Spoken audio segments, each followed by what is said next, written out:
Olá, eu espero que todos estejam bem. É com bastante alegria e satisfação que nós estamos aqui mais essa semana, dando continuidade aos nossos estudos, conhecendo a filosofia espírita através do Livro dos Espíritos.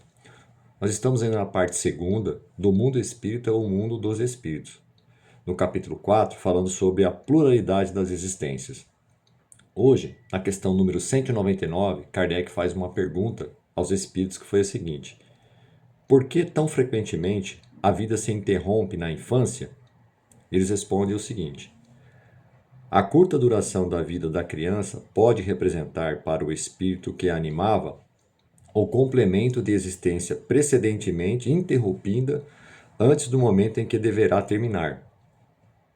E sua morte, também não raro constitui provação ou expiação para os pais. Então veja a primeira resposta que os espíritos deram a Kardec. Em seguida, Kardec faz uma outra pergunta: que sucede ao espírito de uma criança que morre pequenina? Eles respondem apenas o seguinte: recomeça outra existência. Kardec faz uma observação nessa questão número 199, dizendo o seguinte: se uma única existência tivesse o homem extinguindo-se-lhe ela, sua sorte ficasse decidida para a eternidade, qual seria o mérito de metade do gênero humano, da que morre na infância, para gozar sem esforços da felicidade eterna, e com o direito se acharia isenta das condições, às vezes tão duras, a que se vê submetida a outra metade? Semelhante ordem das coisas não corresponderia à justiça de Deus. Com a reencarnação, a igualdade é real para todas. O futuro de todos toca sem exceção e sem favor para quem quer que seja. Os retardatários só de si mesmos se podem queixar. Forçoso é que o homem tenha o merecimento de seus atos, como tem deles a responsabilidade.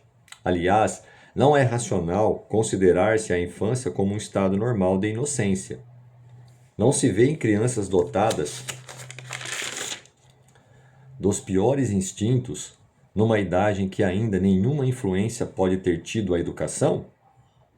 Alguns não há que parecem trazer do berço a astúcia, a felonia, a perfídia, até pendor para o roubo e para o assassino? Não obstante os bons exemplos que de todos os lados se lhes dão, a lei civil as absolve dos seus crimes, porque, diz ela, obraram sem discernimento. Tem razão a lei, porque de fato elas obram mais por instinto do que intencionalmente.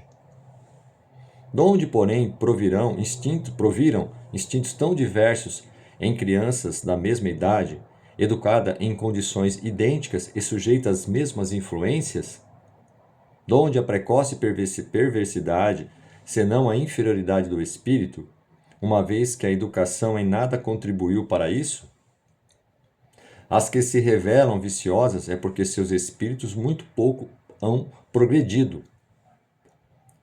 Sofrem, então, por efeito dessa falta de progresso, as consequências não dos atos que praticam na infância, mas das suas existências anteriores. Assim é que a lei é uma só para todos, e que todos são atingidos pela justiça de Deus. E assim termina esse comentário que Allan Kardec faz sobre essa questão. Então veja, quando uma criança ela morre, né, numa idade muito pequena ainda, isso significa duas formas que ele está trazendo aqui, né? Não quer dizer que o espírito que está dentro do corpo de uma criança ele é superior. Muitas das vezes esse espírito interrompeu em existência anterior a sua vida. Pode ter isso acontecido por vários fatores, né? Que não foi colocado aqui, mas quando um espírito ele está no corpo de uma criança, essa criança em pouco tempo ela desencarna, pode ser que ela em outras existências tenha cometido, por exemplo, um suicídio, possa ter abusado do seu corpo físico e não respeitado as leis do corpo físico e ter um perispírito ainda bastante, né, machucado fisicamente, então ela vem naquele período de tempo para terminar a existência anterior que foi interrompida por alguma má condução das suas próprias atitudes, né, no que diz respeito ao seu corpo, né? E também uma outra questão que foi levantada aqui, muitas vezes vem por uma provação para os pais, alguma situação que possa ser é vantajosa para que os pais possam aprender, possam refletir. Então, pelo que a espiritualidade nos traz, existem duas formas. Tem a questão, ficou faltando um pouco da existência anterior, por isso aquela criança acaba desencarnando, né, num tempo menor de existência. E tem também uma aprovação, às vezes um aprendizado para os pais refletirem sobre uma determinada situação que ocorre naquele desencarne. O que a gente precisa entender é que quando um espírito está no corpo de uma criança, existe também uma situação em que pode ser um espírito superior, né, que vem ali naquele pequeno tempo para deixar também ali uma mensagem para os pais, para que eles possam ali refletir sobre determinadas situações. Mas nós sabemos que o planeta Terra é um planeta de provas e expiações, então a maior grande parte dos espíritos que aqui se encontram estão realmente passando por provas e expiações. Nós estamos passando por provas e expiações. E as crianças, embora sejam, né, pequenas na questão física, mas também são espíritos que todos nós fomos criados por Deus, simples e ignorantes. E a nossa trajetória, com erros e com acertos, vão dizendo para nós as nossas necessidades espirituais de evolução. Então, esse é um ponto importante, né? Que a criança, quando ela desencarna mais cedo, não quer dizer que é um espírito superior.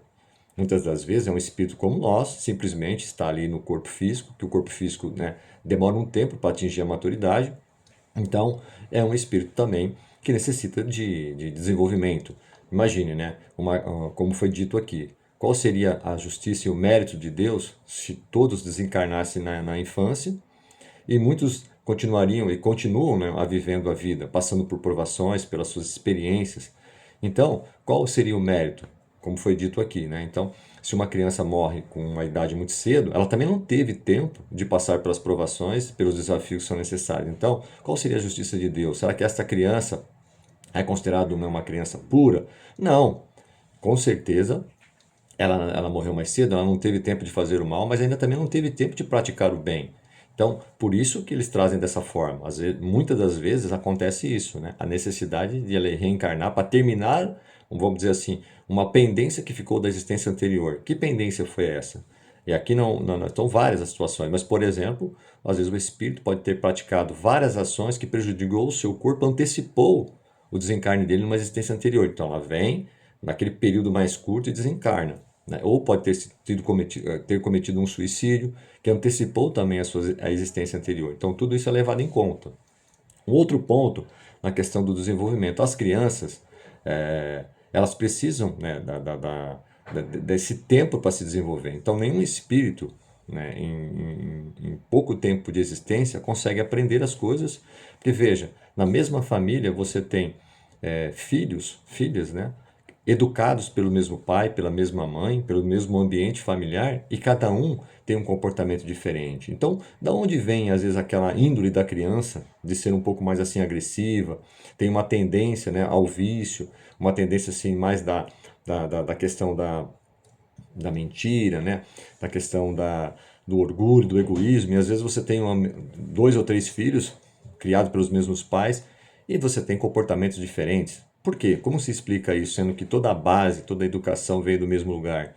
Então, óbvio que o espírito ele tem o livre-arbítrio, então ele traz consigo as suas experiências anteriores, mesmo estando no corpo de uma criança, mas o espírito ele tem a sua índole, ele tem a sua essência, né? Ele carrega as suas ideias e durante a existência ele vai aprendendo conforme as experiências que ele tem, dentro da família, com os pais, na sociedade, enfim, nos ambientes onde ele está ali inserido. Por isso que é importante entender esse ponto. Então, também pode acontecer de espíritos superiores estarem no corpo de uma criança que vem ali de repente para deixar uma mensagem para os pais, para uma reflexão para os pais, e acaba desencarnando mais cedo, porque os pais precisavam ali passar por uma determinada situação, tá? Então acho que é importante entender isso, que todos nós fomos criados por Deus simples e ignorantes, estamos passando pelas experiências, que temos erros e acertos, e na medida que a gente vai acertando, corrigindo, estamos progredindo mais rápido. E na medida que às vezes a gente toma decisões erradas que acabam, né, que nós acabamos causando mais débitos, precisamos reparar esses débitos. E esses débitos só podem ser reparados primeiro através do arrependimento, da consciência que erramos, e depois da oportunidade de fazer o que? A reparação. Pedimos a oportunidade para retornar, reencarnar e fazermos o bem, reparar aquilo que tenhamos feito de mal, que talvez não conseguimos ter reparado na existência anterior, justamente por fator do tempo. Muitas vezes desencarnamos com pendências. Óbvio que todos nós estamos aqui querendo desencarnar sem essas pendências, para que a gente não acumule isso para a vida futura e depois tenhamos que retornar numa outra existência e reparar aquele mal. Mas isso acontece porque somos espíritos inferiores ainda, buscando, né, a perfeição. E à medida que a gente vai convivendo, vai passando pelas experiências, é quando a gente consegue, de fato, né, evoluirmos, porque não existe outra forma. Temos que passar pelas experiências, ser provados, se nós estamos realmente prontos para o próximo estágio, né, que é o próximo passo do grau evolutivo. Ok? Eu agradeço mais uma vez o tempo, eu acho que foi uma lição muito oportuna, esclarecendo muitos pontos, e até a próxima semana, se Deus quiser.